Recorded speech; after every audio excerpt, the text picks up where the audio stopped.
D'abord, je vous remercie d'être là.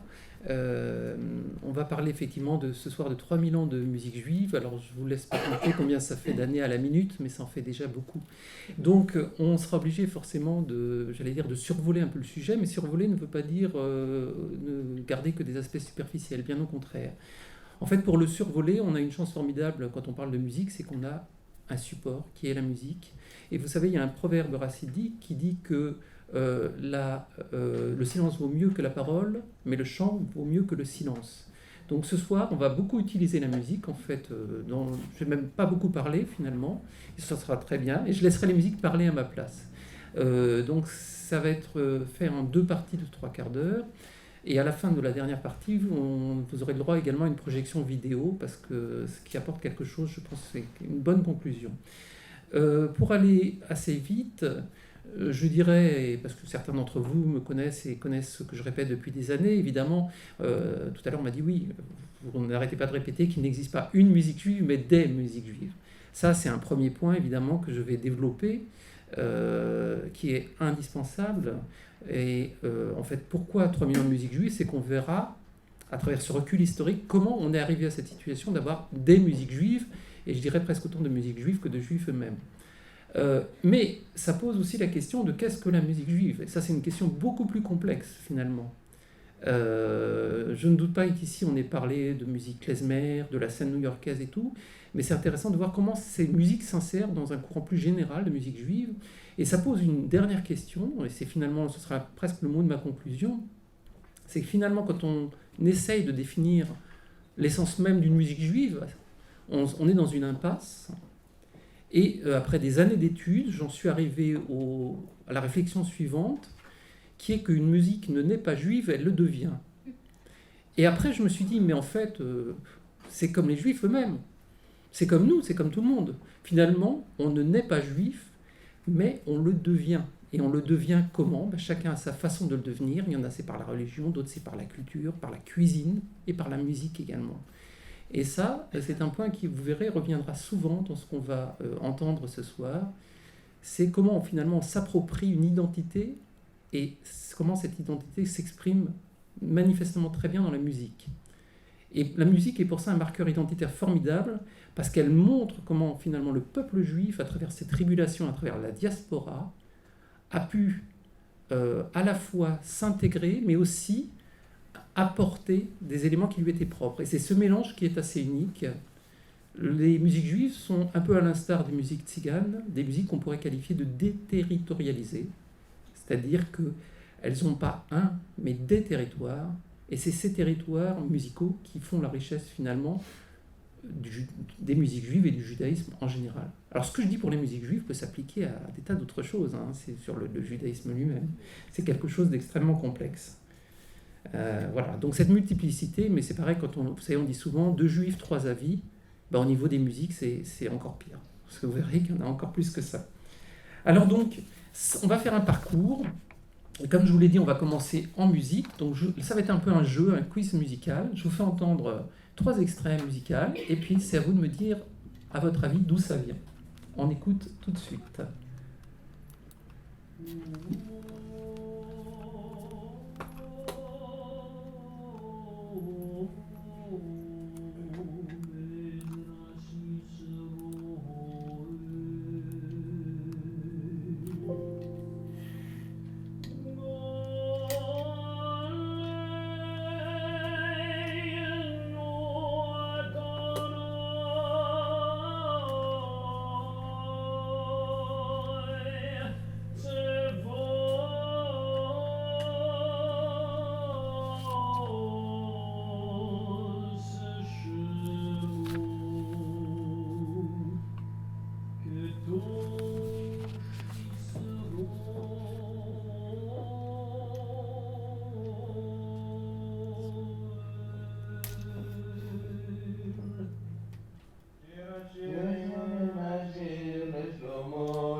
Ah, ah.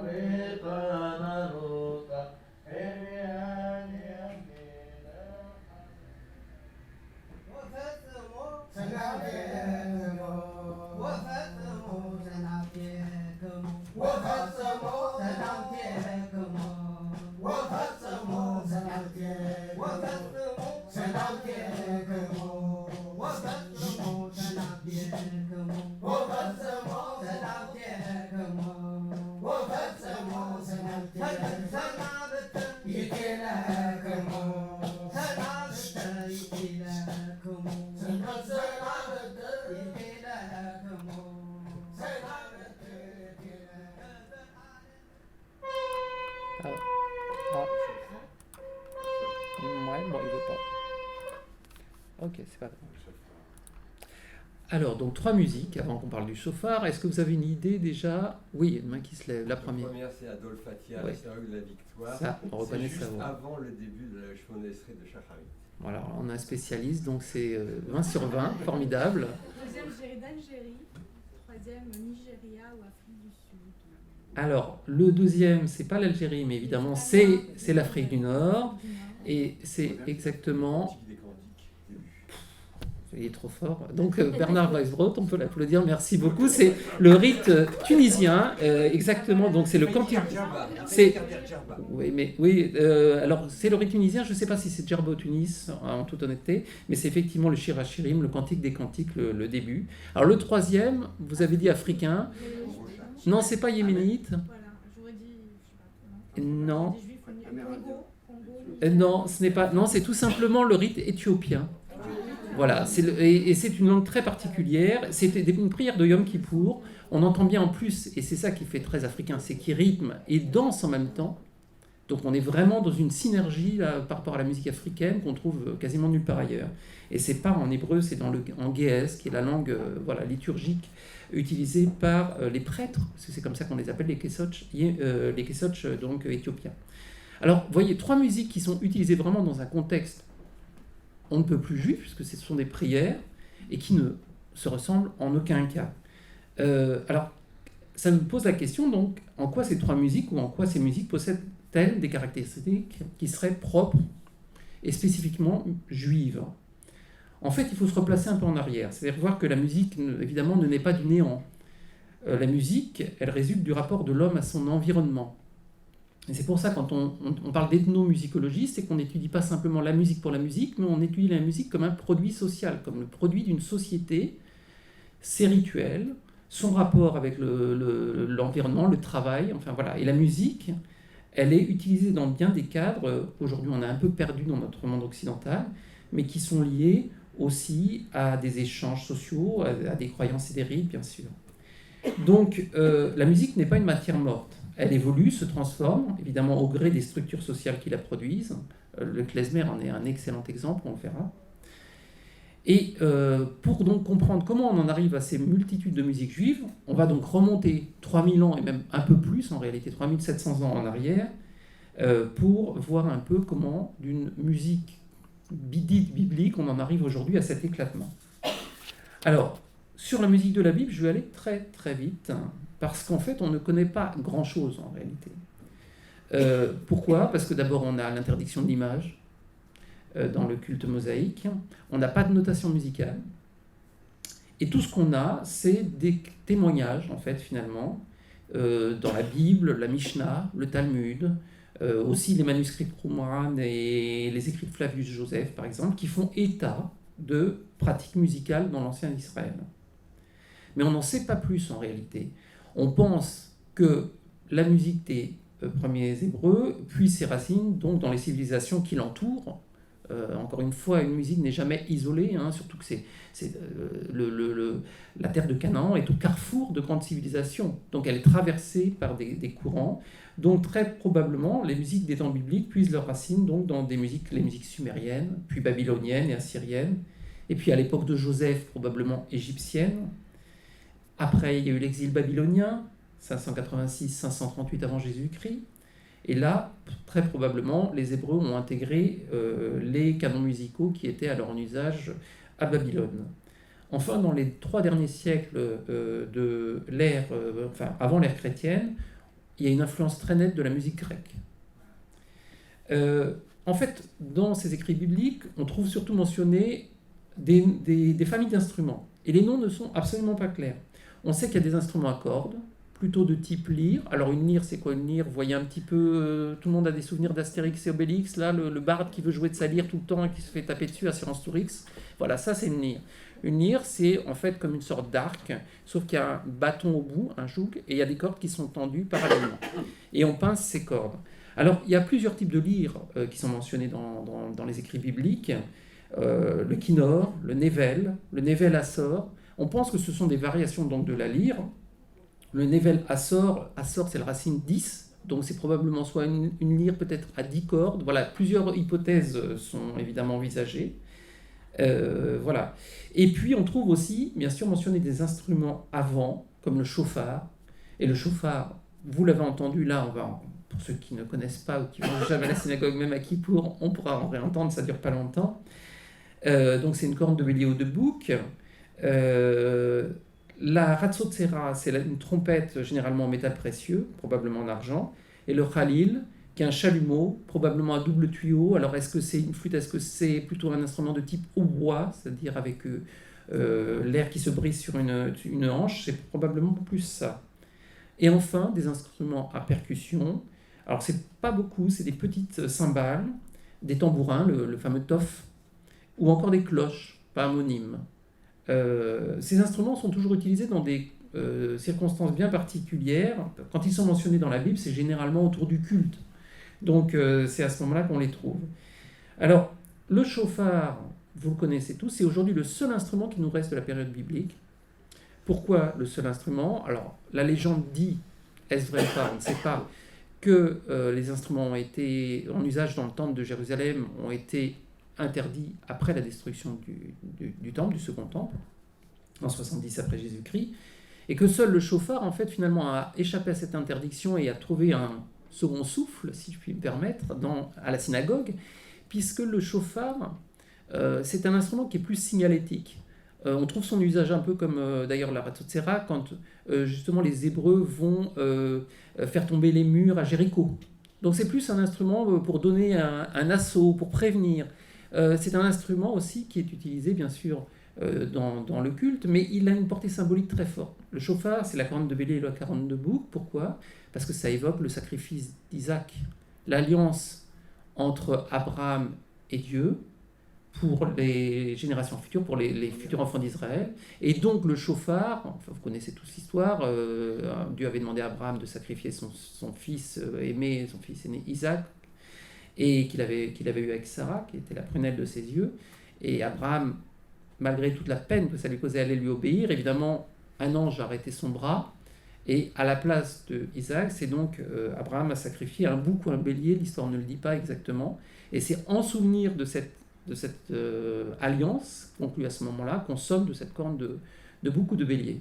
Et d'ailleurs, le chauffard n'est utilisé à la synagogue car finalement que pendant les Yamim Noraim, enfin pendant les jours terribles, c'est-à-dire entre Rosh Hashanah et Kippour, Rosh Hashanah marquant donc le début de l'année juive, mais aussi de cette période des 10 jours terribles où, dit-on, le sort de tout homme, son destin va être scellé pour l'année à venir, et ça commence justement par le son du chauffard, et ça se termine à Kippour, à la Neila, à la fin de Kippour, avec le son du chauffard. Donc entre ces deux sons de chauffard, comme on dit, le chauffard, il y a toute une symbolique sur le chauffard qui a souvent, qu'on considère comme ayant des pouvoirs magiques. Enfin ça, je pourrais développer des heures, mais je n'ai pas le temps. Mais enfin voilà, on écoute le chauffard. J'ai dit que j'allais pas trop parler, donc il faut que je me taise.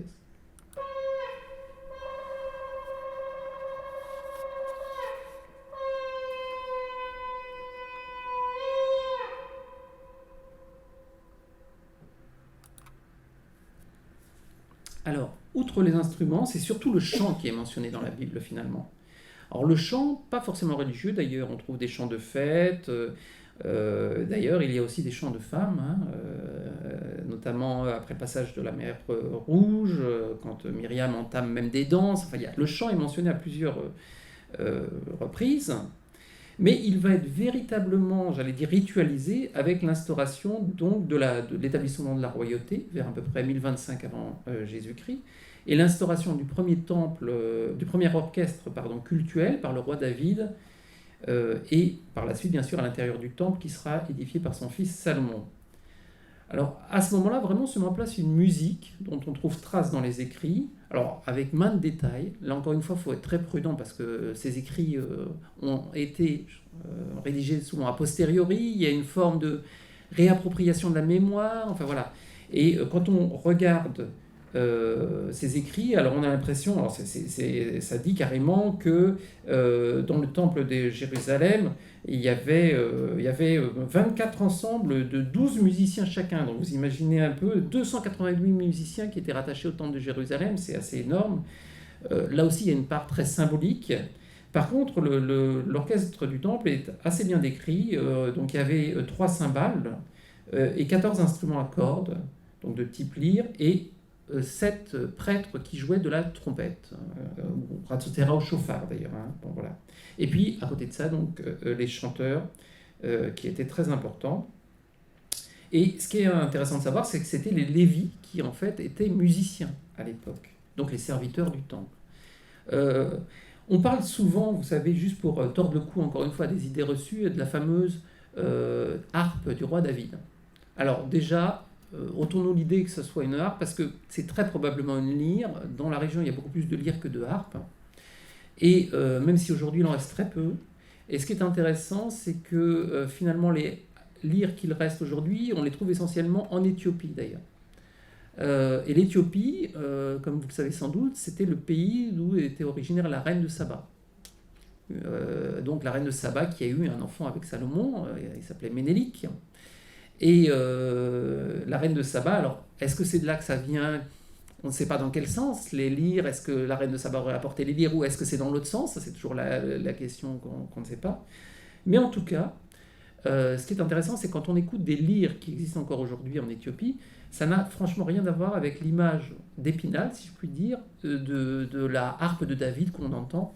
Il y a eu des essais qui ont été faits pour reconstituer, que ce soit les psaumes ou les accents bibliques, donc par à l'époque une musicienne, compositrice qui s'appelait Susanna Ventura, qui a fait des choses très belles, mais qui s'appuie, selon moi, sur des concepts pour le moins hasardeux, on va dire.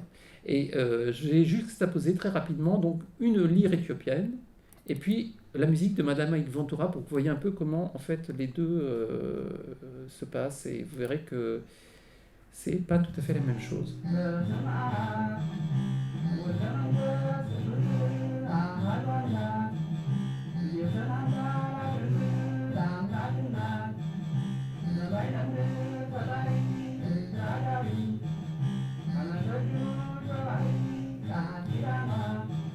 Ça, c'est une bagana, une lyre éthiopienne. Et maintenant, on va entendre donc la version de Susanna Ventura, le roi David. C'est beaucoup plus joli, vous en conviendrez.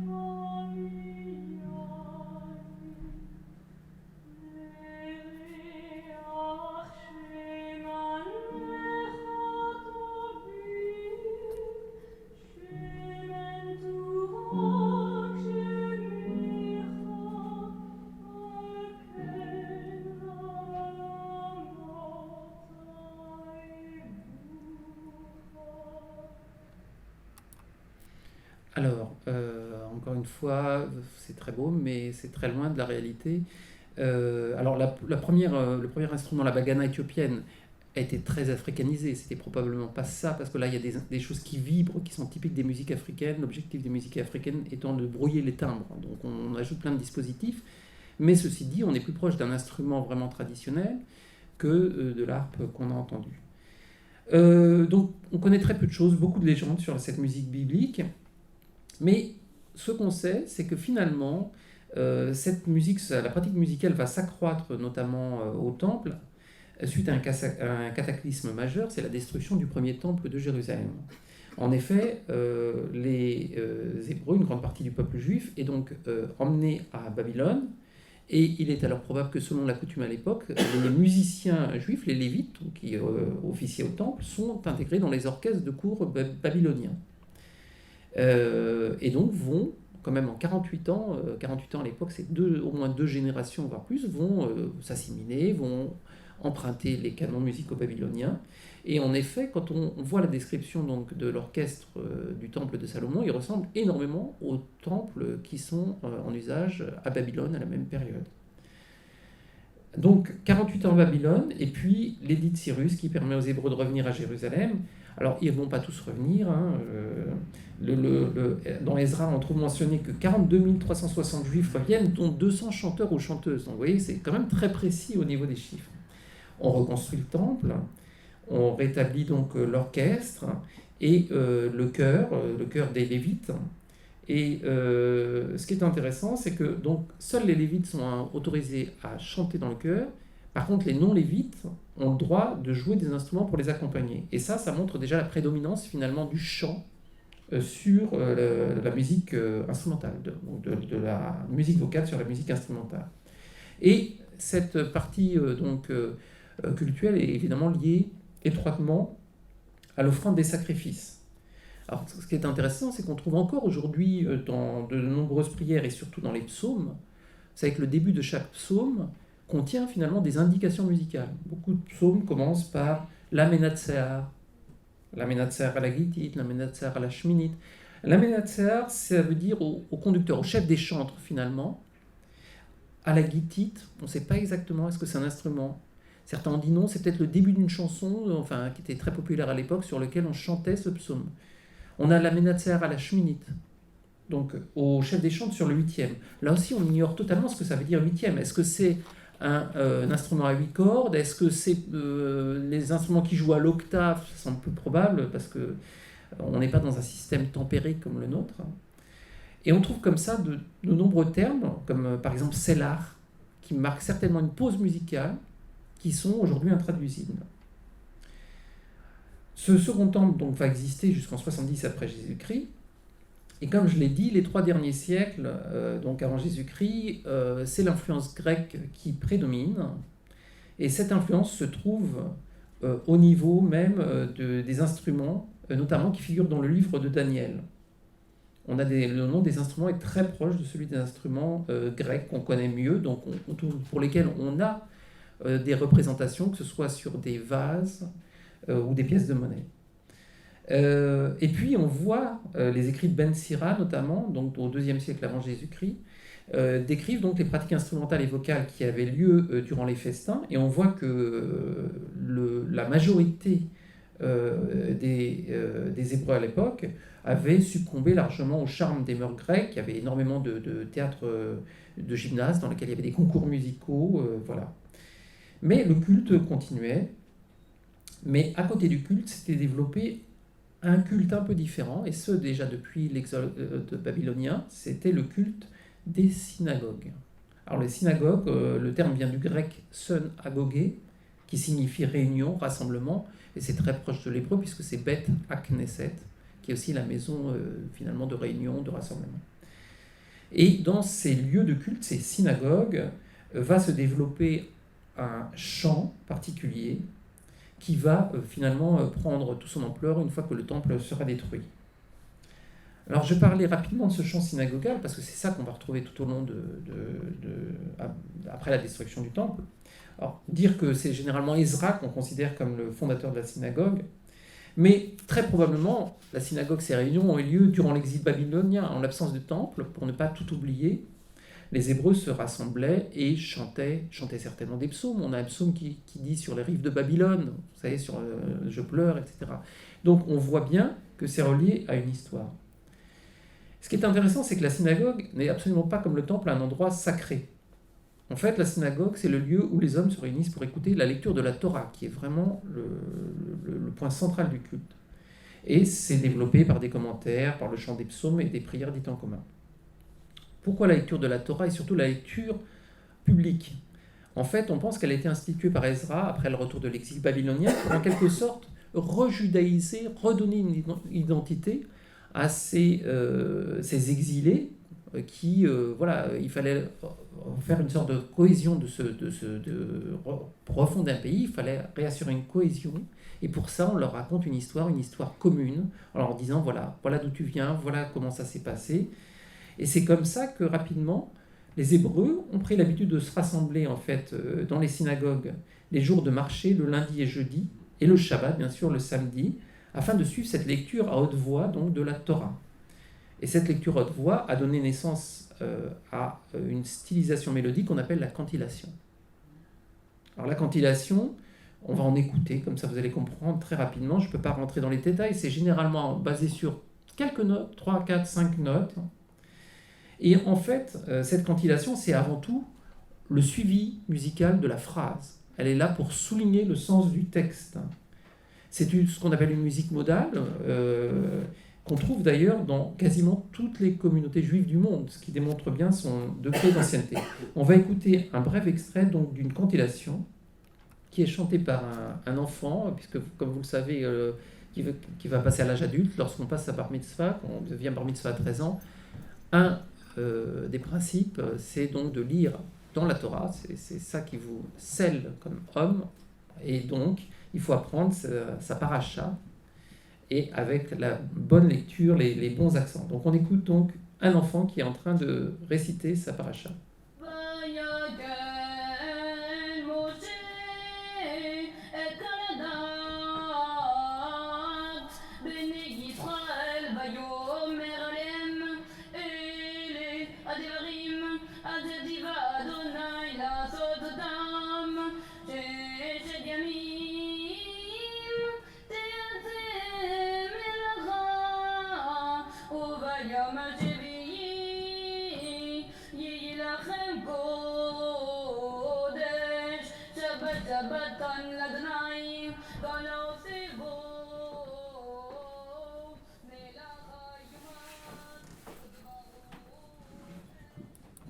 Alors à chaque fois, je suis obligé de couper, évidemment. Il a à prendre beaucoup plus que ça. Une paracha, ça peut durer... il y a plusieurs longueurs. Il lit pas forcément tout. Voilà, mais vous voyez bien que la musique est finalement au service du texte. Ce qui compte, c'est la parole. C'est juste un aide-mémoire. On va maintenant avancer, parce que le temps passe aussi, et on va avancer donc dans le temps et parler de la musique juive donc, au cours du premier millénaire de l'ère chrétienne. Et là, ça va aller assez vite, et puis j'arriverai à la fin de ce premier millénaire, finalement, et ce sera la pause, parce que c'est pendant le second millénaire qu'il s'est passé encore beaucoup de choses, et là, il ne nous faudra pas loin de 3/4 d'heure pour en parler. Je dirais qu'au cours de ce premier millénaire, il y a 3 éléments majeurs qui vont avoir lieu. Premièrement, la naissance donc des ta'amim, ces accents bibliques qui vont réguler donc la lecture de la Torah, la cantillation. Deuxièmement, la naissance d'une poésie religieuse qui n'existait pas, les fameux piyutim, qui vont apporter un renouveau musical considérable.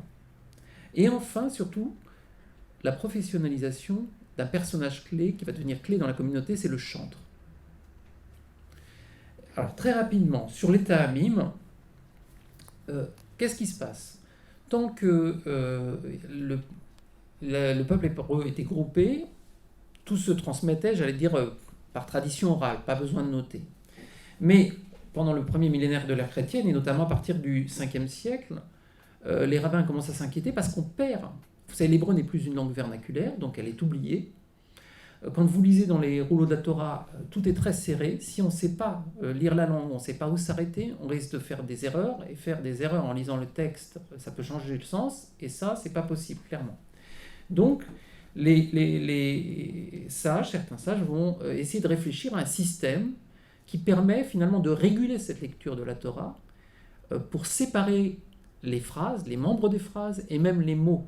C'est ça le système des accents bibliques. C'est un système, alors si vous regardez sur un livre de prière, ce sont des tout petits signes, ça peut avoir comme un petit asticot, des fois au-dessus d'une lettre, ou quelque chose qui monte et qui descend, un accent, qui s'appelle Olev et Yored, comme par hasard, je monte et je descends, Olev et Yored. Ils ont des noms, ces petits signes, et ils permettent finalement de lire et de couper le texte, de le cantiler de façon exacte, en s'arrêtant entre les mots, en s'arrêtant plus longuement entre les membres des phrases. C'est une ponctuation, comme des virgules, des points-virgules ou des points.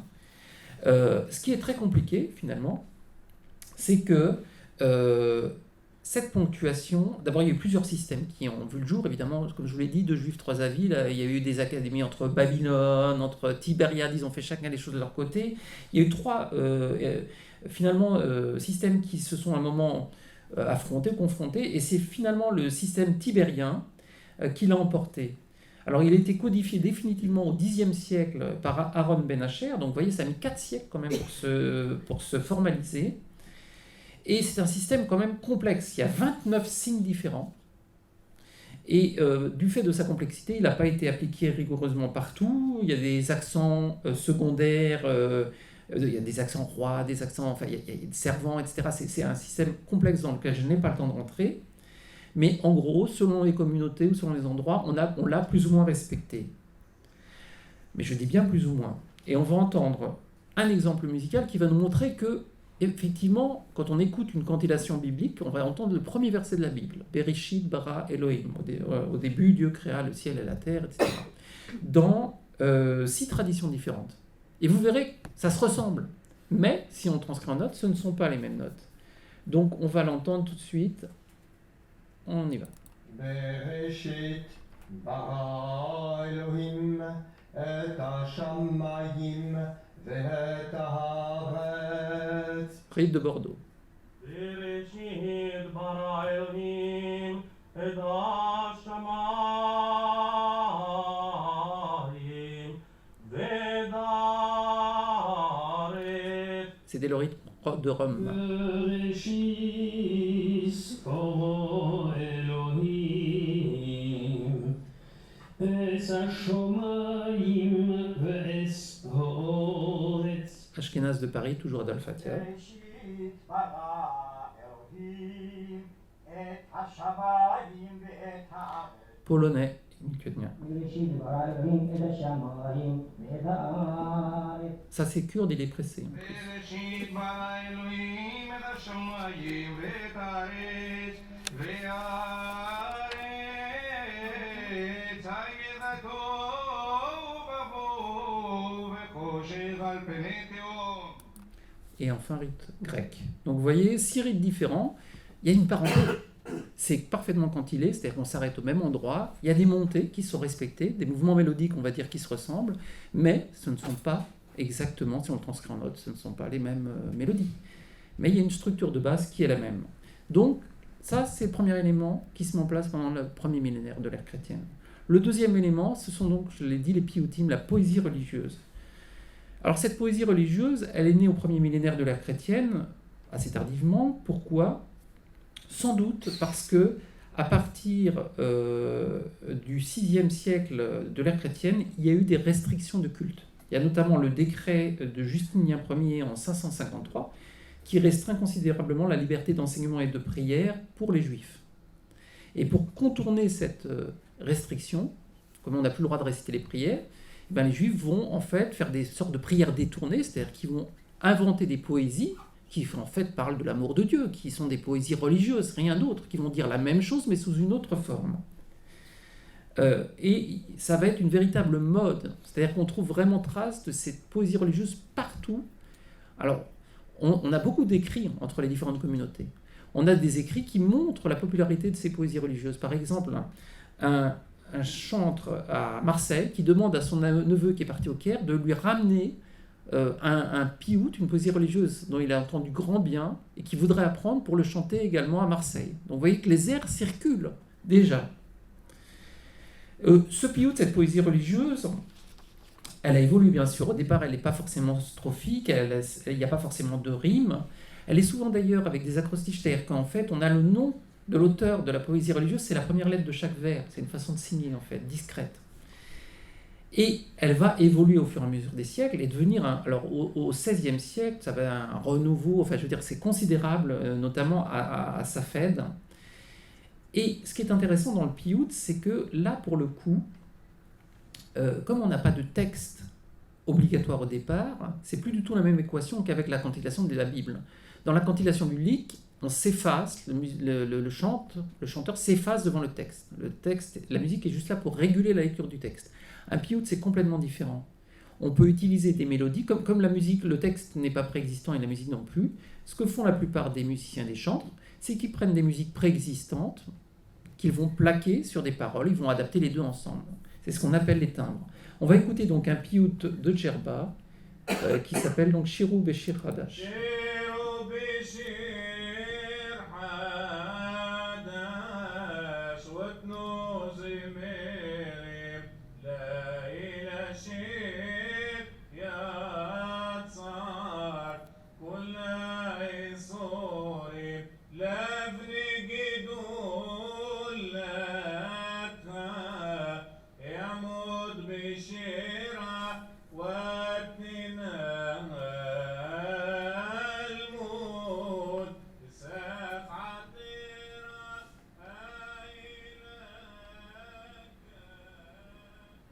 Alors, vous voyez, le grand changement ici, c'est qu'on a une forme strophique, c'est-à-dire refrain, couplet, en fait, etc., qui revient, ce qu'on n'avait pas du tout dans la cantillation biblique.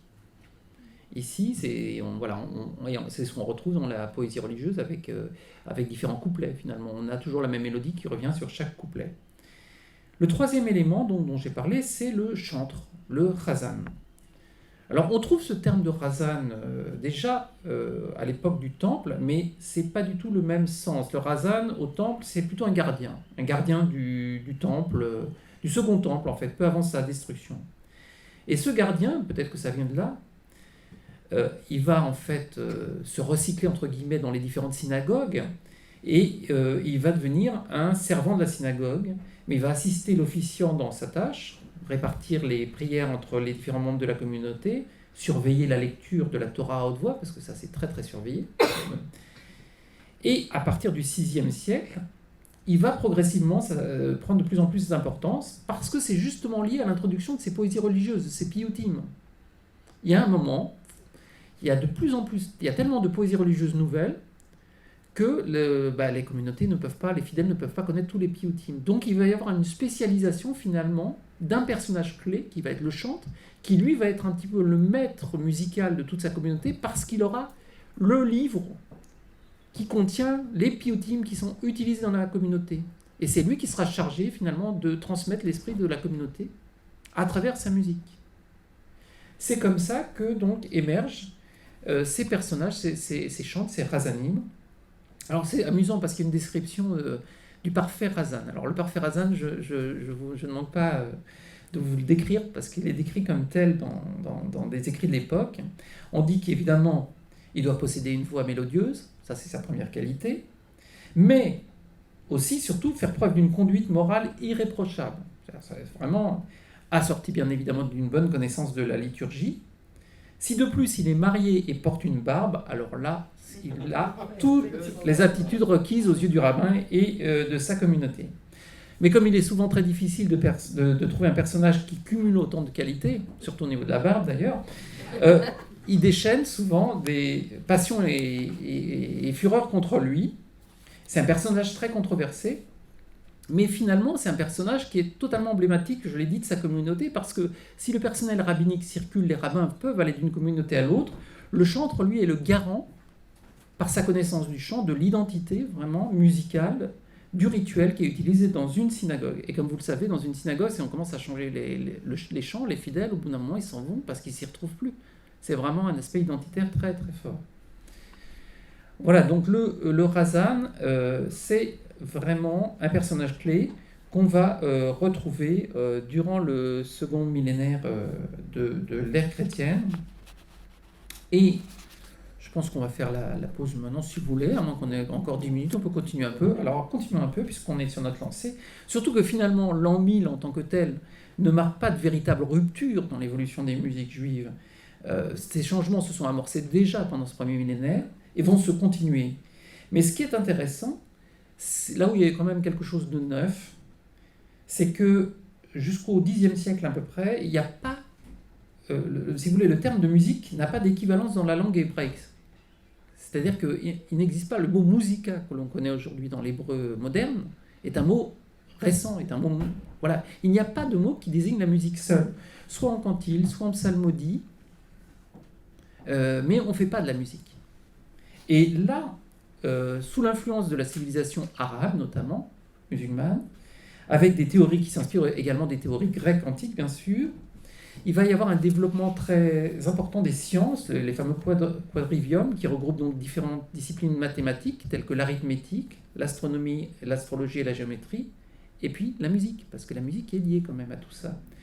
Aujourd'hui, on a tendance à considérer la musique comme un divertissement, mais il y a un côté très mathématique finalement derrière ça. Et donc, une approche conceptuelle va naître de la musique qui va être commune aussi bien aux musulmans qu'aux juifs. Évidemment, ça va se passer dans l'Espagne, qui est le lieu, j'allais dire, ce fameux lieu un peu mythique de convivence, on appelle aujourd'hui les trois religions entre les musulmans, les chrétiens et les juifs. Mais il va se passer beaucoup de choses en Espagne. Et donc, en Espagne, on voit se développer, donc, je l'ai dit, la poésie religieuse, la forme strophique, la musique mesurée. Parce que, comme on l'a entendu, la lecture de la Torah, je vous défie de taper dans vos mains, on ne peut pas, ça suit le rythme de la parole. Ça ne veut pas dire que ce n'est pas mesuré, c'est très complexe. Parce que quand vous les voyez se balancer, il y a un rythme quelque part, mais qui est un rythme différent, qui n'est pas le rythme.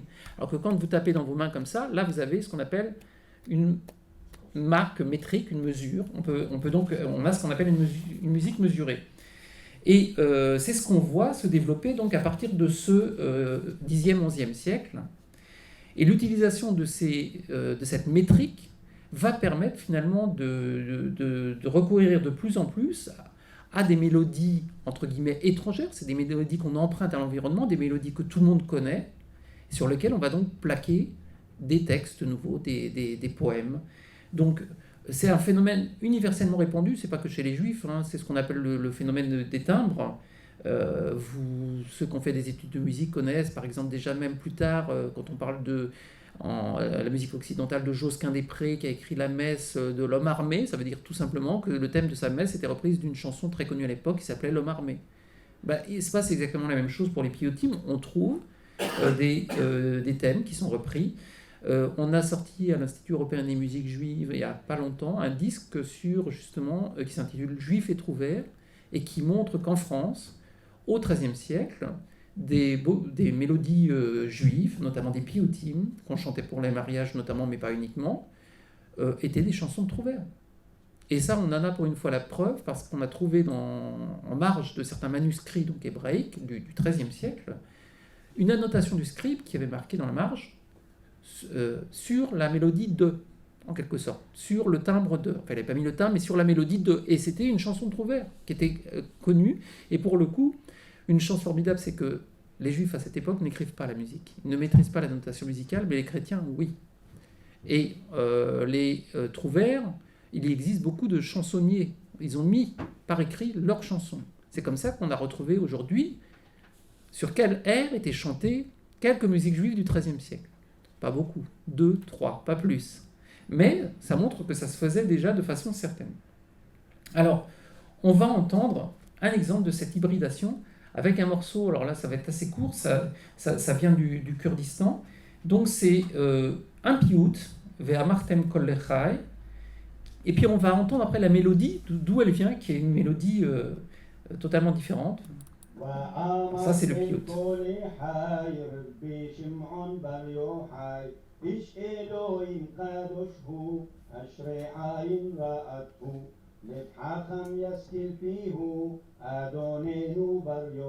Donc mesure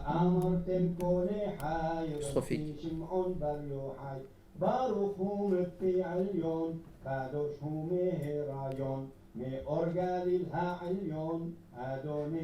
Et maintenant dans la région pas loin, il y a un autre morceau, d'où c'est tiré, le voilà.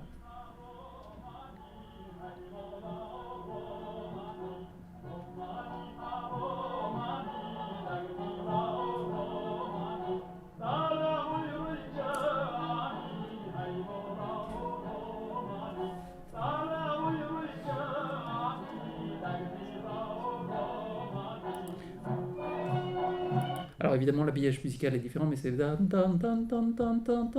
c'est exactement le même. Hein. Vous prenez, donc la mélodie est reprise, c'est la même, simplement on la reconnaît pas du tout parce qu'elle est habillée, elle est chantée à voix seule et tout. Alors il est évident que cette appropriation fait qu'aujourd'hui, moi ça m'arrivait souvent, vous avez des gens de toute bonne foi qui vous disent oh là là, je vais vous chanter une poésie religieuse qui date du roi David. Et puis il me chante un air, et puis je me dis mais ça c'est pas possible, ça c'est mesuré, c'est très carré, c'est tonal, voilà. Et puis c'est comme ça que, par exemple, j'étais en train d'écouter un de ces airs à l'époque où je travaillais sur Bordeaux et Bayonne, ou à l'époque où je faisais une thèse. Et c'était un l'Era Dodi, donc prière de Kabbalah de Shabbat, qui faisait l'Era Dodi, l'Ikrat, Kala, Pene Shabbat, Shabbat Nekabela. Je me dis, mais je connais ça.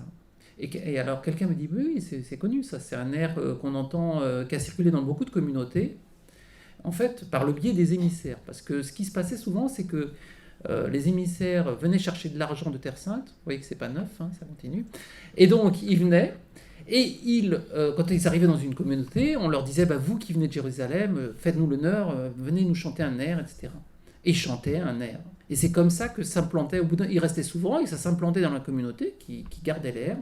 Et on retrouve comme ça, mais des airs incroyables qui sont passés. Un air que j'ai trouvé dans le conte Avenessin, on l'a retrouvé au Maroc et en Inde. Alors comment il est passé, par quel biais, ça on ne sait pas du tout. Mais cet air dont je parle, l'Era Dodi, donc la personne que j'avais rencontrée à Jérusalem me dit oui, c'est un air qui était très connu, en fait, qui était joué par la fanfare ottomane à Jérusalem, donc au XVIIIe siècle. Vous savez que les Turcs étaient donc à Jérusalem. Et en fait, c'est un air turc extrêmement connu, puisque même Mozart l'a repris dans son opéra L'Enlèvement au sérail. Effectivement, j'ai réécouté, on entend bien le param pam param pa pa pa pa pa pam param pam param pa pa pa pa pa pam, c'est le même. L'Era Dodi l'Ikrat Kala Pene Shabbat Shabbat Nekabela. Donc ce système de timbre, ça va très très loin. On le verra, ça ira même encore plus loin avec les Chassidim, on verra ça dans la seconde partie. Alors, vous voyez, ça, c'est pour vous montrer un peu comment, déjà à partir du second millénaire, et là on fera vraiment la pause maintenant, on a déjà des tas de musiques de partout qui viennent s'insérer dans la vie des communautés. Hein. Ce n'est pas uniquement religieux, je parlais des poésies de mariage, des chansons, etc. qu'on a retrouvées, et qui sont finalement des mélodies empruntées à l'environnement. Il ne faut pas croire que c'est fermé. La vie juive n'est pas fermée. C'est pas le ghetto, il est pas clos. Hein. Dans le conte Avenessin, on trouve des airs qui sont parfois empruntés, on dirait des Noëls provençaux. Mais il faut dire que dans les carrières, l'endroit de la synagogue, elle était tout à côté. Il y avait parfois juste un mur qui séparait la synagogue d'une église. Et quand on jouait de l'une à l'autre, ça pouvait passer également.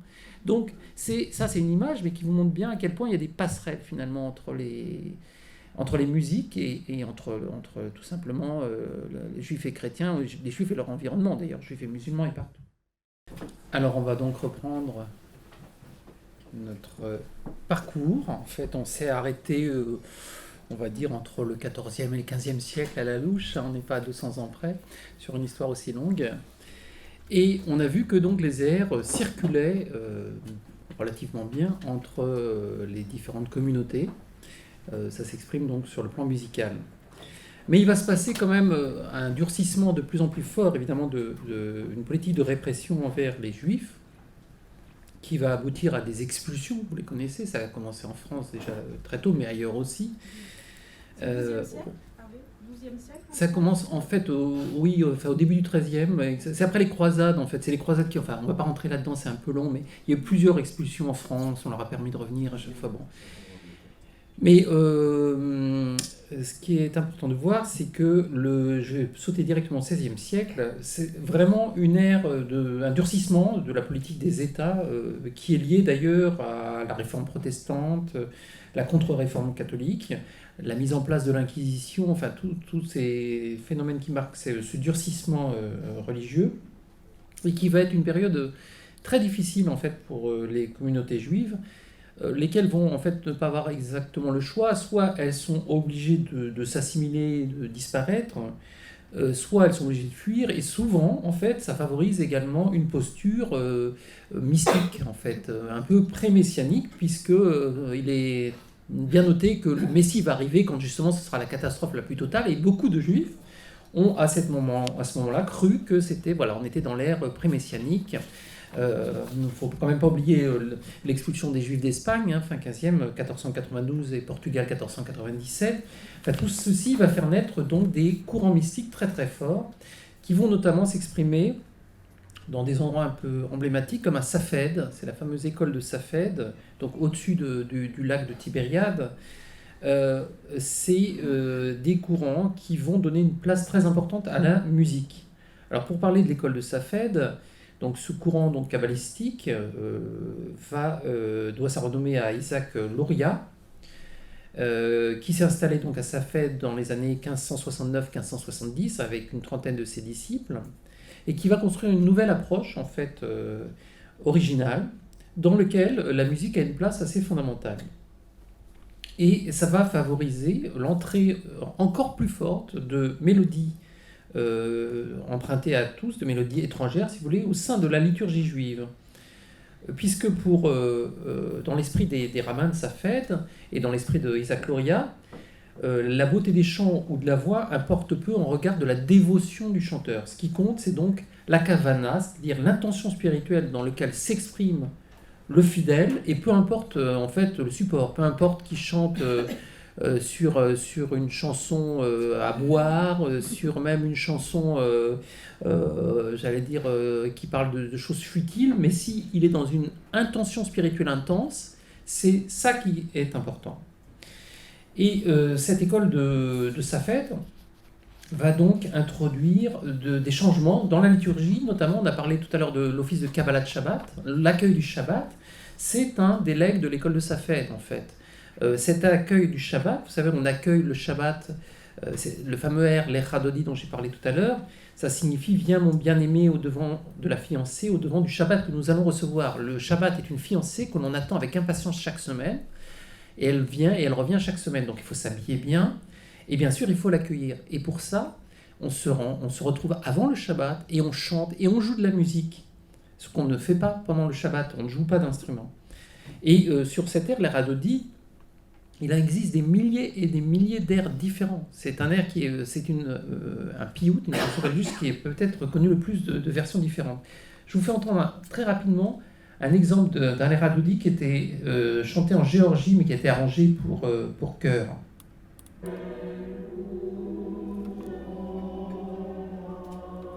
Attendez, je vais juste reprendre au début. Voilà, je le refais.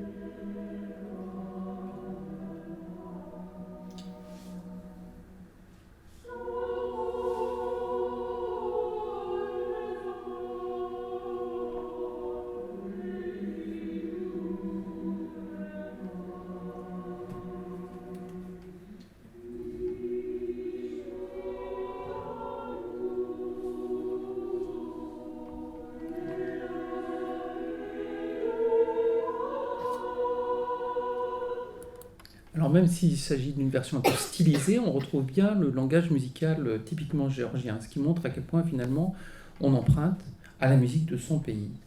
Alors ça va être favorisé donc par cette approche mystique, et au XVIIe siècle, de nombreuses confréries mystiques voient le jour, notamment à Prague où il y avait une vie musicale intense. Il y avait des confréries, par exemple les Mezamrei Baruch She'amar, ce qui s'appelait les chanteurs de la prière Baruch She'amar, apparemment c'était leur spécialité, qui se réunissaient donc à la synagogue le vendredi après-midi et qui jouaient donc toute l'après-midi. Il y a plein de témoignages là-dessus qui montrent qu'à Prague, les chantres utilisaient des orgues, des cymbales, des clavecins et des instruments à cordes chaque vendredi pour l'accueil du Shabbat. D'autres confréries, comme les Shomrim Laboker, les guetteurs de l'aurore, avaient l'habitude de se réunir tôt le matin ou durant la nuit de certaines fêtes pour chanter donc des compositions, et ça se passait à Modène en Italie.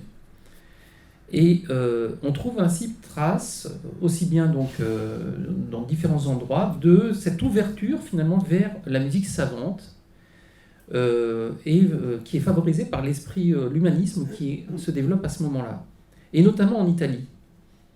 En Italie, on va avoir un phénomène important, c'est que d'abord les musiciens juifs sont plutôt intégrés. Par exemple, durant tout le XVIe siècle et jusqu'au début du XVIIe siècle, la cour des Gonzague de Mantoue va accueillir de très nombreux musiciens juifs qui sont mentionnés dans les archives. On les reconnaît facilement parce qu'à chaque fois il y a leur nom et il y a est accolé à leur nom le terme de hébraïo, qui veut dire l'hébreu, le juif en quelque sorte. Donc parmi eux, vous avez un musicien qui est particulièrement connu et pas uniquement pour les musiques juives, c'est Salomone Rossi. Donc Rossi, qui est né vers 1586 et mort probablement vers 1628, on n'a pas de trace de sa mort, est particulièrement connu pour les musiques juives parce que c'est lui qui a publié le premier recueil de compositions hébraïques en 1622 ou 1623 à Venise, un recueil qui s'intitule Asherim Asher Lishlomo, ce qui veut dire en fait les Asherim Asher Lishlomo, ça a un double sens comme souvent. C'est-à-dire que c'est les cantiques, si vous voulez, selon Salomon, et c'est effectivement des cantiques et des psaumes, mais quel Salomon ? Salomon le roi ou Salomon Rossi ? Vous voyez, ça joue sur les deux. Donc, ce recueil, imprimé à Venise, comporte 33 chœurs de 3 à 8 voix, qui est véritablement destiné au culte synagogal, et qui montre bien que la synagogue, à ce moment-là, s'ouvre à des influences externes, comme les musiques donc, occidentales. On va entendre un bref extrait d'un de ces chœurs.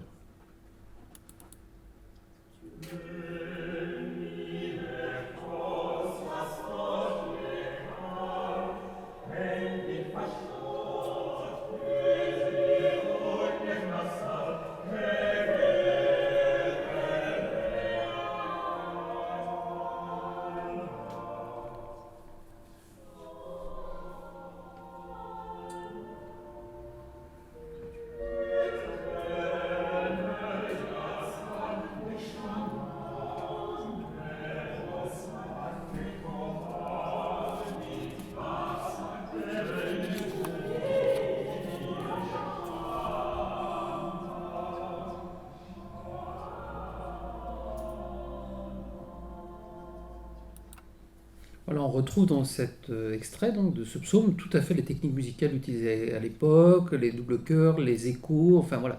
En fait, c'est une musique baroque, mais tout simplement chantée sur des psaumes, c'est tout. Alors on appelle ça la musique baroque juive. Ceux qui s'intéressent, d'ailleurs, je vais faire un cours prochainement au centre communautaire, 4 cours sur ce sujet. Là, ce sera évidemment amplement plus développé, puisqu'il y a eu des recherches, notamment par Israël Adler, qui était un des pionniers de la redécouverte de ces musiques baroques.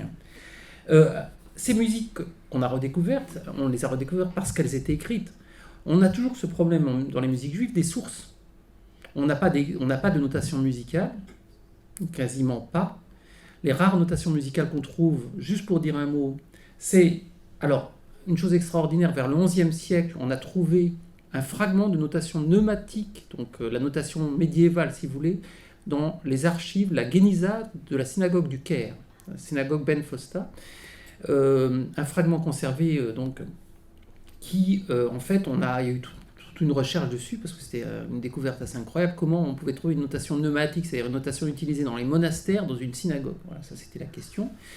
Et en fait c'est toute une histoire, c'est un ancien, alors c'était pas un moine, il avait étudié la musique dans les monastères, et puis il s'est converti au judaïsme, il s'est intéressé au judaïsme, il s'y intéressait tellement qu'il s'est converti finalement, et après il a circulé dans les différentes communautés, et il a noté les musiques, et puis il a aussi composé des musiques un peu.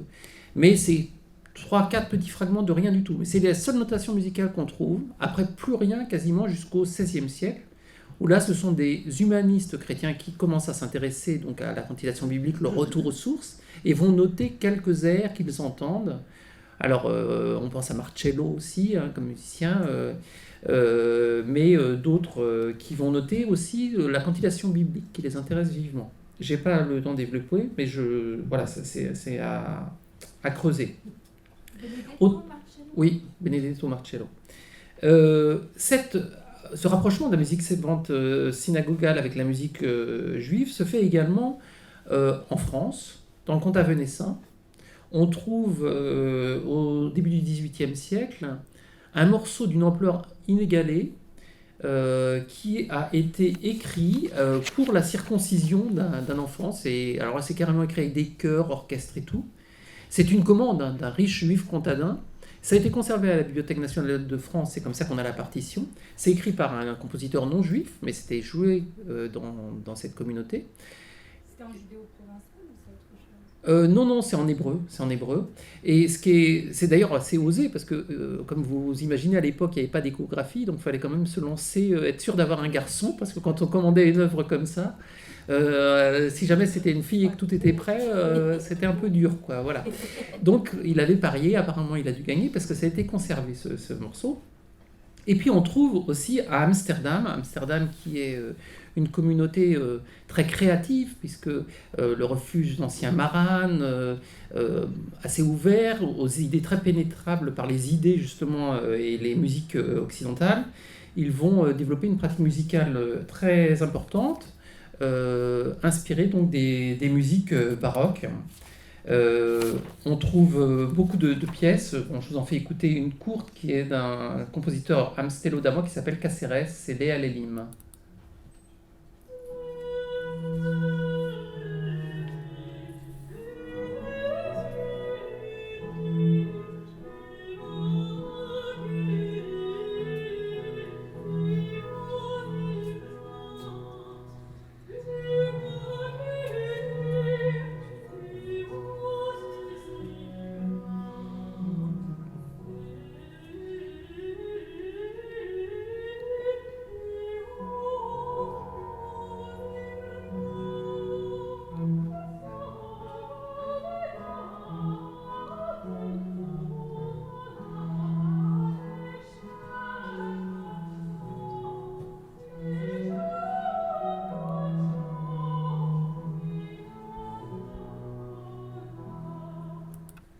Ouais, c'est un bref extrait. Alors ça va jusqu'à la composition carrément d'un oratorio, l'oratorio Esther, par un compositeur qui s'appelle Lidarti, qui est pas juif non plus, mais auquel la communauté d'Amsterdam avait fait appel. Alors, c'est pour composer cette pièce monumentale, hein, pas loin de 2 heures de musique quand même, sur un texte d'un rabbin, justement, qui raconte en fait, Esther, c'était destiné à être joué, c'est l'équivalent des Purim Spiel, si vous voulez, mais pour une communauté un peu,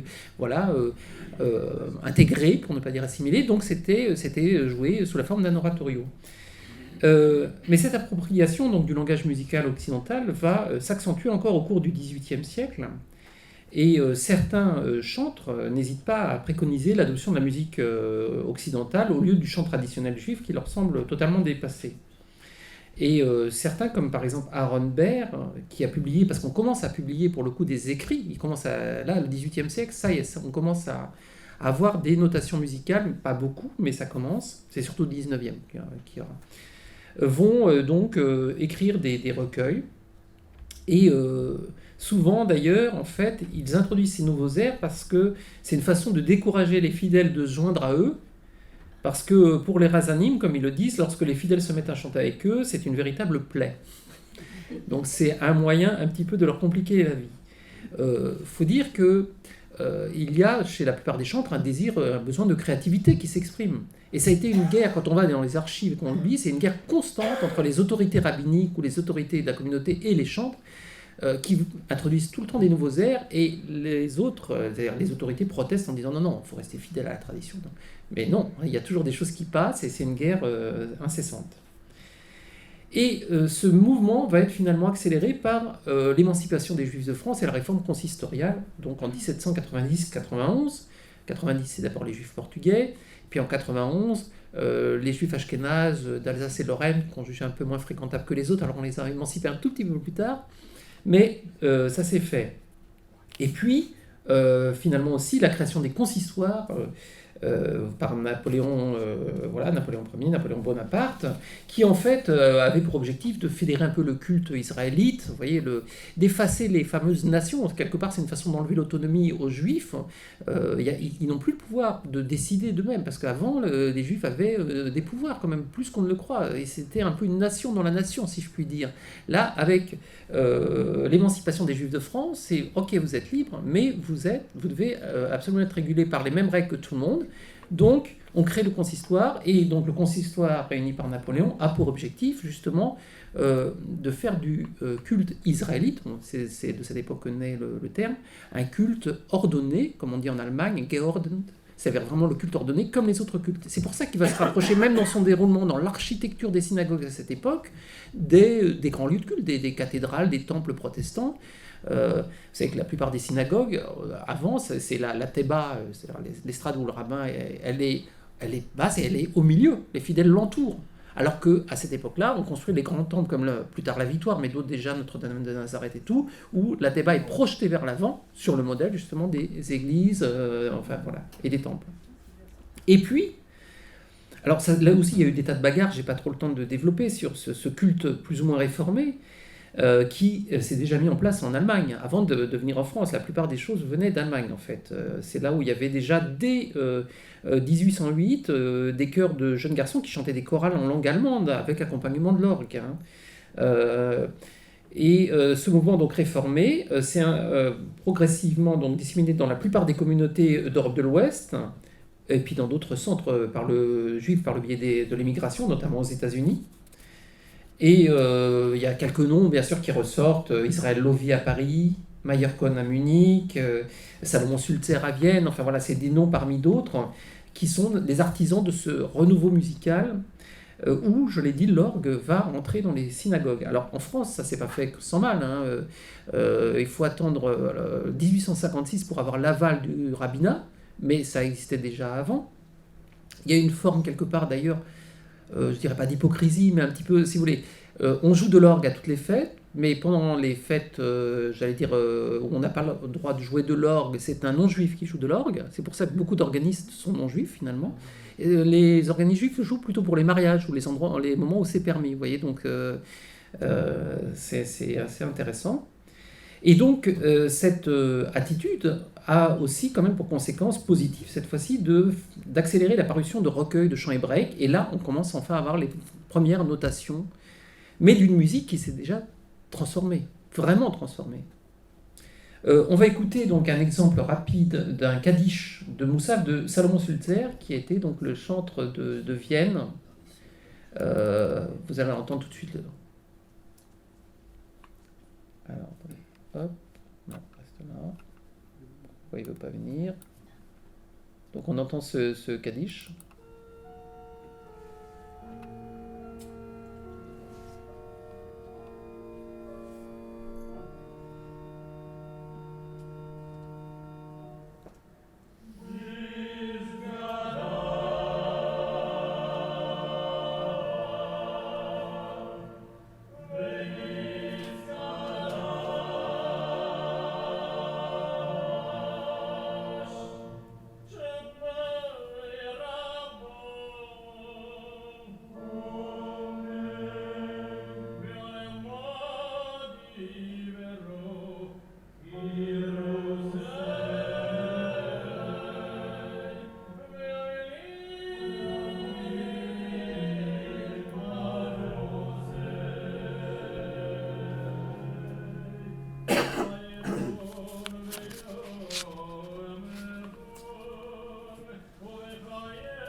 Pourquoi il veut pas? Petit souci sur le... Alors, ça, c'est ce qui se passe en Europe occidentale. En Europe orientale, l'Europe de l'Est, c'est un petit peu différent.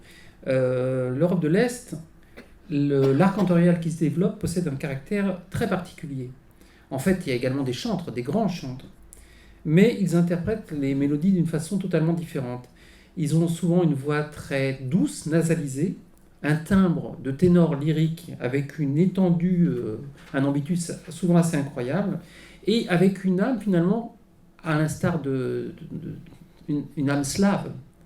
L'idée, c'est de ramener le fidèle à la foi. Le chant est considéré comme le vecteur d'une sensibilité profonde qui peut donc transcender le comportement humain et ramener tout le monde dans le giron de la foi mosaïque. Et il y a même une histoire qui raconte qu'en 1648, alors qu'il y avait les 4 communautés qui étaient tombées aux mains des Tatars, le rabbin de l'époque a élevé la voix pour chanter une prière, la prière à la mémoire des morts, le El Malech Chachamim, et que, aux accents donc pathétiques de sa voix, l'assemblée qui était présente a fondu en larmes, et les agresseurs eux-mêmes ont été tellement émus qu'ils ont accordé la vie, sauf aux Juifs, et les ont laissés partir. Et cette histoire, qui finit bien, n'a malheureusement pas toujours été la règle. Mais ça me rappelle une autre histoire, et je vous fais entendre un autre extrait rapidement. Ça rappelle un peu le El Malech Chachamim qui est chanté par Shalom Katz, qui est extraordinaire pour ceux qui ne le connaissent pas. Donc cette prière des morts, en plus là, il évoque les camps, la déportation, donc on entend clairement le nom des camps énoncés. Et lui-même a vécu un peu cette histoire, puisqu'il avait été, Shalom Katz, capturé par les nazis qui voulaient... Non, Katz. Donc il allait être fusillé, et puis il a demandé à chanter également cette dernière prière, et le commandant nazi, quand il a entendu ça, il a été tellement ébahi qu'il lui a dit on va partir 10 minutes parce qu'on a des choses à faire, on revient te chercher dans 10 minutes. Hein, voilà. Et donc lui, il a compris, il est parti, évidemment, il les a pas attendus, et c'est comme ça qu'il a eu la vie sauve. Et on va le comprendre en l'entendant chanter, donc on écoute le début, malheureusement, ça on ne peut pas entendre plus, mais c'est assez extraordinaire.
Voilà. Donc il n'y a pas grand-chose à dire. Mais ce qui est vraiment incroyable, c'est qu'on dit souvent, quand on entend ces voix de ces grands razanim d'Europe de l'Est, on dit souvent qu'ils ne chantent pas, ils prient, ils pleurent.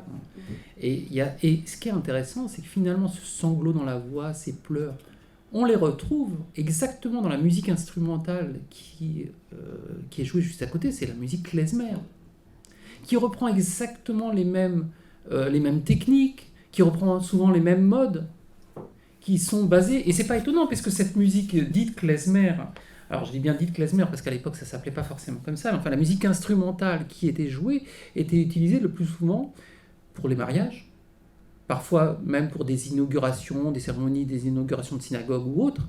Et pour les mariages, un mariage était forcément religieux. Et il y avait une partie religieuse. Enfin, il y avait à la fois le badran, l'animateur qui était là, mais il y avait aussi le rabbin qui faisait les prières, et tout était intégré. Donc il utilisait les modes de la synagogue, et ces modes, ces steigerim, sont passés automatiquement aussi dans la musique instrumentale. Alors, j'ai pas le temps évidemment de développer sur cet aspect de la musique klezmer, mais vous voyez la proximité de ces répertoires. Il y a très très peu de différences. Ces musiques, cette empreinte de la musique va être accentuée encore par ce courant mystique particulier qui est le courant chassidique. Alors, ce courant chassidique s'inscrit un petit peu dans la suite de l'école de Safed, dont on a parlé, l'école du XVIe siècle, mais vers le milieu du XVIIIe siècle, là encore, la misère, les persécutions conduisent de nombreux juifs d'Europe de l'Est à un profond repli sur eux-mêmes. Ils sont prêts à croire à tous les messies. C'est les fameux épisodes du faux messie Zapata Tzvi à ce moment-là, où de nombreux juifs vont le suivre en pensant que c'est le messie, puis finalement il va se convertir à l'islam. Et face à ce mysticisme ambiant, il y a un courant qui émerge, qui est fondé donc en Podolie par Israël Ben Eliezer Baal Shem Tov. Le Baal Shem Tov, c'est le rassidisme. Et le rassidisme, c'est d'abord une réaction contre l'austérité, la pratique trop austère des rabbins de l'époque, et c'est un retour donc à un culte populaire, en fait, une inspiration populaire qui, comme l'école de Safed, prône l'accession au divin par la joie, simra, par l'enthousiasme, itlavut, dans la prière. Donc c'est encore une fois la kavana, l'intention spirituelle qui émane des chanteurs, et donc à tous les moments de sa vie, un chassid, il est dans la prière. Il peut l'être en mangeant, il peut l'être en chantant bien sûr, il peut l'être quand il boit. Ce qui est important, c'est l'état d'esprit dans lequel il se sent. Et ce mouvement racidique a connu une expansion très rapide, jusqu'à conquérir plus de la moitié de la population juive orientale quand même au début du 19e siècle. Et puis c'est un véritable système presque oligarchique qui s'est mis en place, parce que vous aviez les sages, les tzadikim, qui entretenaient des véritables cours qui étaient d'abord transmises souvent de maître en disciples, et puis progressivement sont devenus des véritables lignées dynastiques, puisque c'était transmis au fils, généralement du grand rabbi. Alors on connaît ici les Lubavitch, par exemple, c'est le Chabad, c'est les plus connus, mais il y en a bien d'autres. Et donc eux, chaque cours de ces chassidim ont engendré des musiques, énormément de musique. Puisque pour le Baal Shem Tov, la musique, et la danse d'ailleurs, pas que la musique, la danse également, et c'est ça aussi qui les différencie beaucoup, hein, c'est un moyen d'élever son âme au-dessus des impuretés du monde. Donc on chante tout le temps, notamment pendant le repas de Shabbat. Et on chante même parfois des mélodies qui n'ont pas de paroles. Parce qu'encore une fois, comme c'est l'intention qui compte, on peut tout à fait chanter sur des onomatopées que vous connaissez, Yababam, Voy Voy Voy, etc. etc. Donc c'est ça le nigun. Le nigun, c'est en fait une mélodie sans parole, mais qui contient en elle toute une essence divine, parce que c'est une communication directe du fidèle à Dieu. Sans passer par l'intermédiaire de la connaissance des textes, on n'a même pas besoin de connaître les textes. N'importe quel fidèle peut communiquer avec Dieu par l'intermédiaire de ce véhicule chanté, le nigun. Et en fait, encore une fois, peu importe le matériel utilisé, on prend n'importe quelle mélodie et on y introduit du spirituel. Et ça explique donc en grande partie les très nombreuses empreintes de mélodies russes, ukrainiennes, polonaises, hongroises, roumaines ou turques qu'on trouve dans ce répertoire. On trouve même des marches napoléoniennes. Preuve qu'à l'époque, quand Napoléon avançait et entrait en Pologne, il a suscité un immense espoir chez les Juifs qui espéraient une amélioration de leurs conditions sur l'image de ce qui se faisait en France. Et donc, ils ont repris ces marches napoléoniennes. Bon. Après, ils ont été un peu déçus, mais voilà. Ils ont repris ça, et on va juste écouter un très court extrait d'un Lera Dodi. On est toujours dans les Lera Dodi, mais chez les Chassidim de Gour, Et vous verrez, c'est la Radonissa.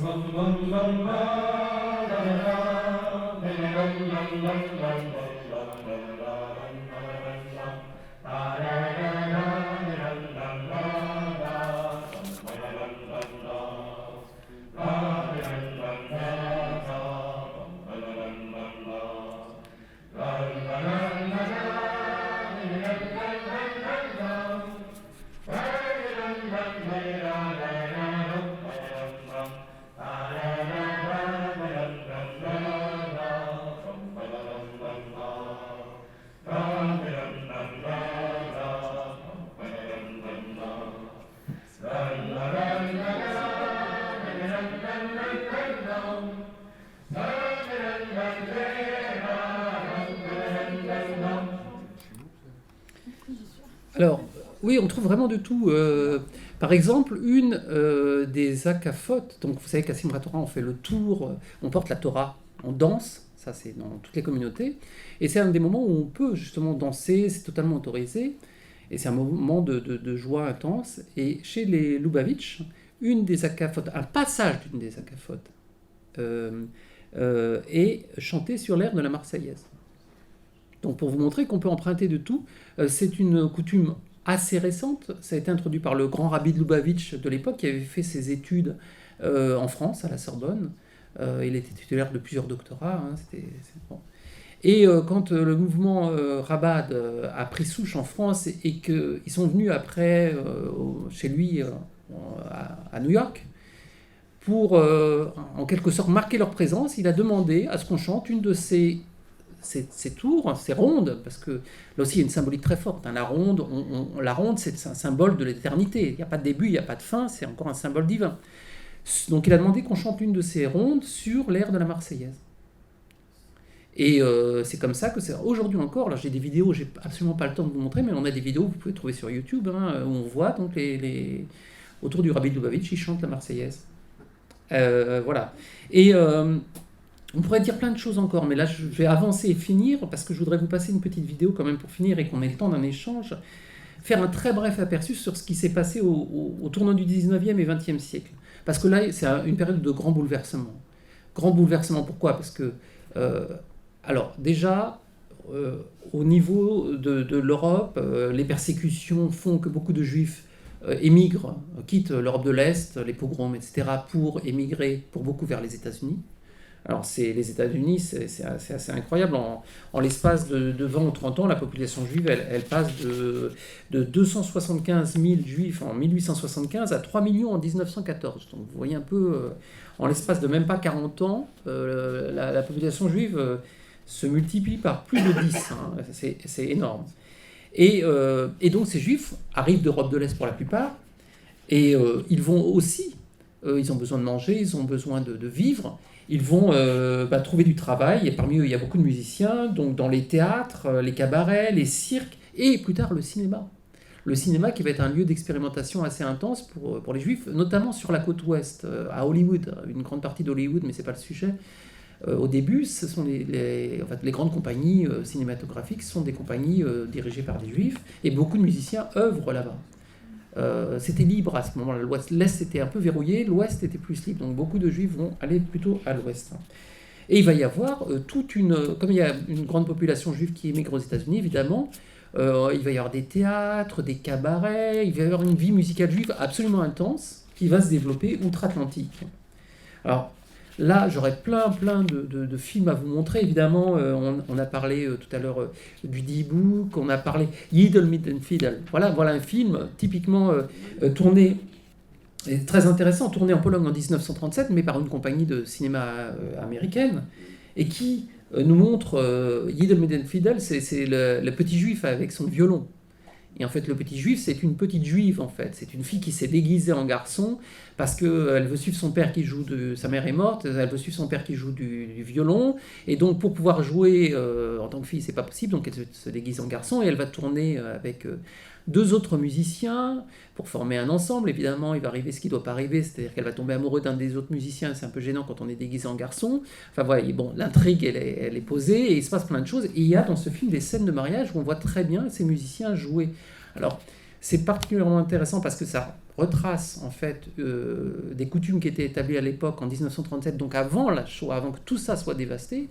Malheureusement, la composition de ces musiques, elle est laissée aux compositeurs américains. C'est pas les musiques qu'on a enregistrées sur place. On n'est pas encore dans de l'ethnomusicologie, dans des enquêtes ethnographiques. Quoiqu'on a déjà des enquêtes ethnographiques qui se développent, notamment à Saint-Pétersbourg, dès le début du XXe siècle. Mais là, c'est un petit peu autre chose.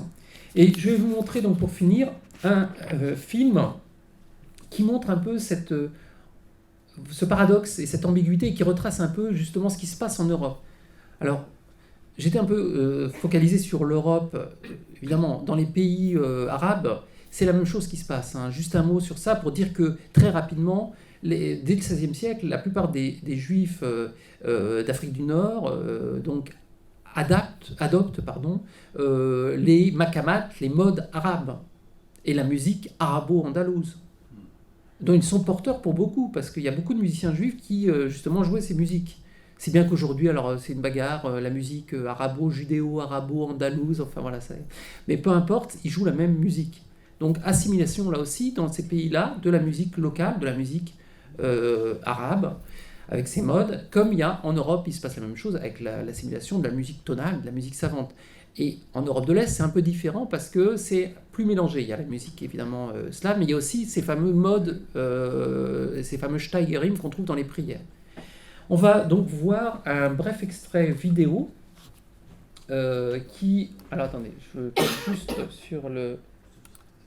Voilà ici. Très intéressant, qui date de 1931, donc c'est très peu de temps après le début du film parlant. Alors, je ne sais pas si vous vous rendez compte que le premier film parlant, c'est encore une histoire juive. Hein. Le chanteur de jazz, c'est quoi? C'est tout simplement le fils d'un Razan qui en a marre qui voudrait sauter. C'est une histoire encore d'assimilation. Elle voudrait s'intégrer. Son père veut qu'il soit chantre, mais lui, ce qui l'intéresse, c'est le jazz. Donc il se grime en noir pour chanter du jazz, il va chanter dans les cabarets, etc., au grand désespoir de son père, qui est interprété en plus par le grand Rosenblatt à l'époque dans le film, Yosele Rosenblatt, un grand chanteur énorme. Et ça raconte cette histoire. Le premier film parlant de toute l'histoire, c'est une histoire juive. Et en 1931, il y a un autre film, qui en plus est en yiddish, donc comme ça vous allez peut-être le comprendre, il est sous-titré en anglais pour ceux qui ne comprennent pas, qui raconte comment, en fait, dans une communauté, et je le trouve très emblématique, ils veulent recruter un chantre. Et ils sont évidemment pas d'accord entre eux, parce qu'il y a une espèce de commission. Et ils vont donc... Un premier chantre va arriver, alors c'est joué par c'est chanté par Leibele Waldman, qui est un grand chantre aussi, qui va faire les trois personnages. Le premier, c'est vraiment le juif assimilé d'Europe de l'Ouest, qui chante à la façon, comme on a entendu, un peu allemande. Le deuxième, c'est le juif d'Europe de l'Est, avec les sanglots dans la voix et tout. Et puis aucun des deux ne fait l'unanimité. Et donc finalement, c'est un troisième qui va être pris, mais je vous laisse découvrir lequel. Voilà, comme ça on le regarde, et on finira plus ou moins par ça avec une petite conclusion.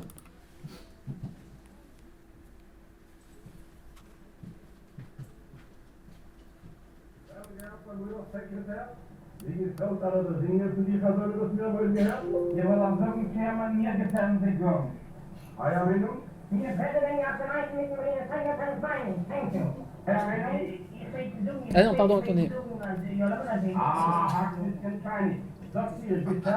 Ah, ils sont pas d'accord.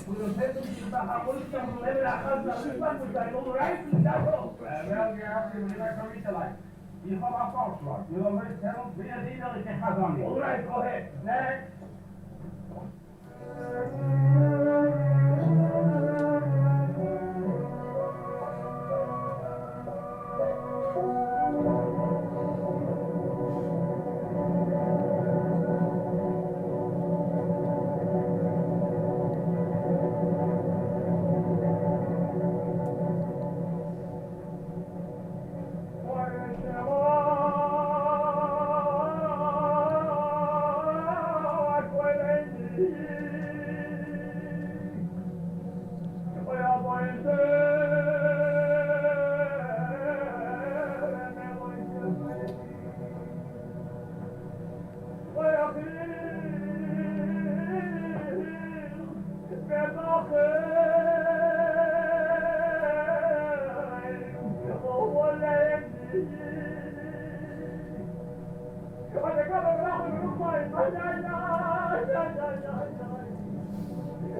Ça, c'est le cantor juif allemand.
Hein. Zie je zo dat het is door gaan naar daar? Je bent op zoek naar de baas, je bent niet zeer gaat niet.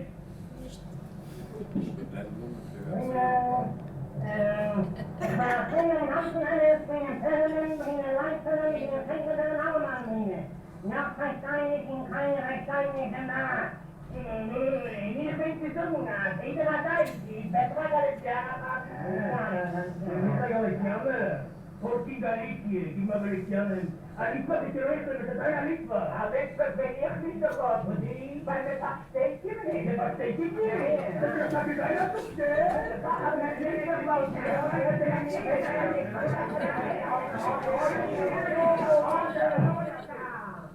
One minute, when the doctor says, he hop for a two to see a thousand, a thousand.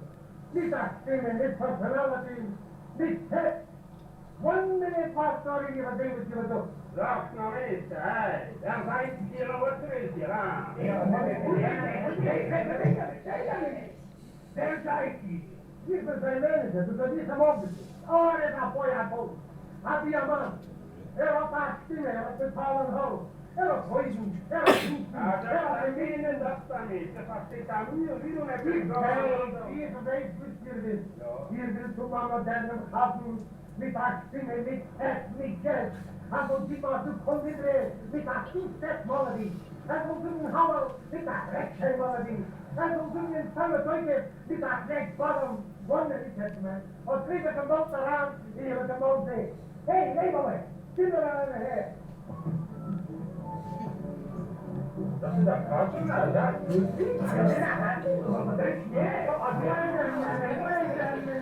Wait a minute. Hey, Leroy. Do yourself a nothing there. It's my motion, my soul can go. It's my motion, my soul can go. I do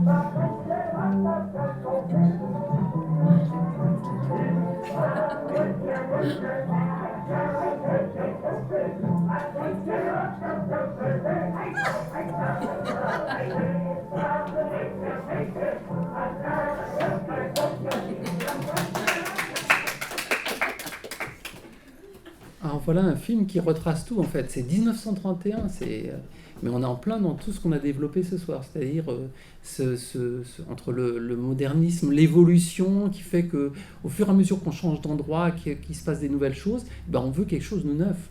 Là, le Razan à l'ancienne d'Europe de l'Est, là, avec les trémolos dans la voix, non. Celui qui chante à l'allemande, trop rigide.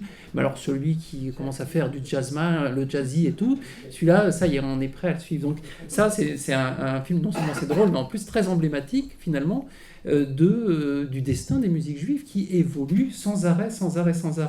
Et tout ça, donc, m'amène à ma conclusion, que j'ai un peu édictée en début de cette causerie, c'est que ces musiques juives, finalement, je parle bien de musique juive au pluriel. D'abord, elles possèdent une dimension pluriculturelle, vous l'avez compris à travers ce parcours à la fois diachronique et synchronique dans le temps et dans l'espace. Mais surtout, en fin de compte, ces musiques juives, comme je l'ai dit, ne naissent pas juives, elles le deviennent. C'est-à-dire qu'elles s'approprient des espaces musicaux, des espaces géographiques, toutes sortes de... Et elles finissent par s'intégrer et intégrer les canons musicaux autour d'elles. Et au bout d'un moment, ben, ça devient la musique juive, l'identité, une brique de notre identité, qui fait qu'on se définit par rapport à ce qu'on a entendu durant notre enfance. Donc, et ça, c'est vraiment intéressant parce que, bon, j'ai cité l'anecdote de Mozart, de cet air d'Herr Radodi, avec ce fidèle qui m'affirmait haut et fort que c'était le roi David qu'ils avaient toujours chanté, son père, son arrière-grand-père, tout le monde le chantait, etc. Mais même quand on fait des études musicologiques, quand on trouve finalement on trouve des strates de musique de différentes époques, mais ça finit par se ressembler au bout d'un moment. Il y a une espèce de un peu, je ne sais pas comment expliquer, par contagion, l'ancien côtoie le neuf et finit par former un tout, quelque chose d'assez unitaire. Et finalement, c'est pas tant la musique qui est juive, mais c'est plutôt son utilisation dans un cadre juif ou fortement imprégné, comme la musique klezmer, qui définit peut-être le caractère juif d'une musique. Finalement, c'est la fonction qui fait l'organe, le langage musical employé n'étant somme toute que secondaire. En d'autres termes, une musique est considérée comme juive lorsqu'elle est reconnue en tant que telle par la majorité de ceux qui la pratiquent ou qui l'entendent. Et cette idée rejoint un peu la théorie existentialiste de Sartre, selon laquelle ce sont les autres qui font de nous ce que nous sommes. Donc une musique ne naît pas juive, je le répète, elle le devient. Je vous remercie.